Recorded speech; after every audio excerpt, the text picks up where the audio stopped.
அடே இது நம்ம கோவிந்தசாமி வீட்டு தோட்டத்துல விளைஞ்ச சோளம் தானே?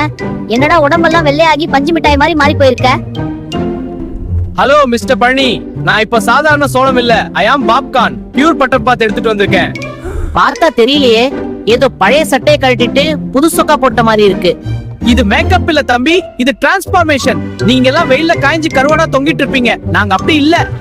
சரிடா, நீ இவ்வளவு சீன் போடுறியே, உன் விலை என்ன? அடேங்கப்பா, இது என்ன கேள்வி? ஏன் கெத்தாக்க தியேட்டருக்குள்ள ஒரு சின்ன டப்பா 89 ரூபாய், கூட ஒரு கோக் சேர்ந்தா 500 ரூபாய். இந்த வெண்ணெய் வாசனை தான் சினிமாவோட ருசி. எங்க கிராமத்துல நெருப்புல சுட்டு எங்களை கிக் இருக்க. அதுவும் வெண்ணெய் வாசனையில வராதுடா.